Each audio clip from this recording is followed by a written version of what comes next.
بسم اللہ الرحمن الرحیم۔ حکایات صحابہ سے حکایت نمبر 9 کے ساتھ آپ کی خدمت میں حاضر ہیں۔ ایک کرد کسان کی نصیحت۔ کسی بادشاہ کے بارے میں بتایا جاتا ہے کہ وہ بہت سخت گیر اور لالچی تھا۔ اس کی بری عادت یہ تھی کہ وہ غریب کسانوں کے گدھے بیگار میں پکڑوا کر غریب کسانوں کو ان گدھوں کے ذریعے حاصل ہونے والی روزی سے محروم کر دیتا تھا۔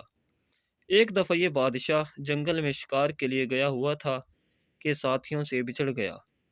وہ ادھر ادھر بھٹک رہا تھا کہ اس کی نظر ایک کسان پر پڑی جو اپنے گدھے کی ٹانگ اس لیے توڑ رہا تھا کہ بادشاہ کے بیگار سے اس کا یہ گدھا محفوظ رہ جائے۔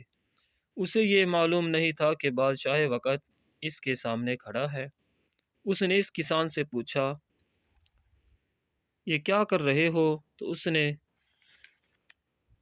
حضرت خضر علیہ السلام والا واقعہ سنایا کہ انہوں نے ایک کشتی میں سوراخ کر دیا تھا، ساتھ ہی بادشاہ کو بتایا کہ میں اس گدھے کو بادشاہ کے بیگار سے بچانے کے لیے اس کی ٹانگ توڑ رہا ہوں۔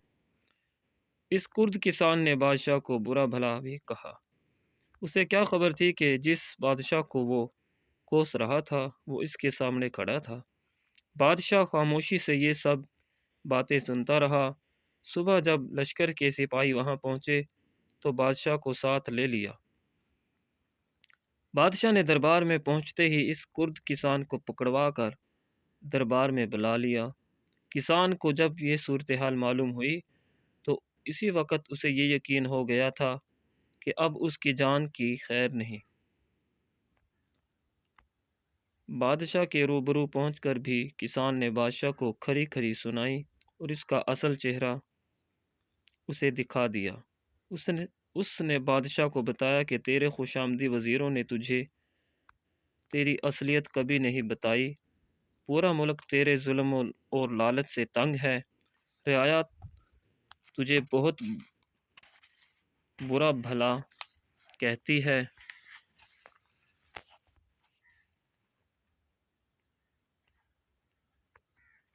اور بددعائیں دیتی ہے۔ تو اگر عقل مند ہوتا تو ان خوشامدیوں کی جھوٹی اور مصنوعی باتوں میں نہ آتا۔ کرد کسان کی باتیں سن کر بادشاہ کے دل پر بڑا اثر ہوا۔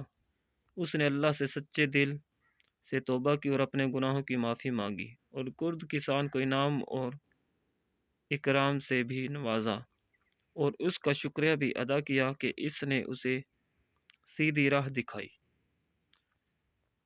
اس حکایت سے ہمیں سبق ملتا ہے، خوش آمدی اپنے افسرانے بالا کو غلط راہ پر لگا دیتے ہیں۔ دانا وہی ہوتے ہیں جو خوش آمدیوں کو پاس نہیں آنے دیتے۔ اگر یہ میری حکایت پسند آئی ہو تو میرے چینل کو ضرور سبسکرائب کر دیں۔ اگلی حکایت تک کے لیے اجازت چاہتا ہوں۔ اللہ حافظ۔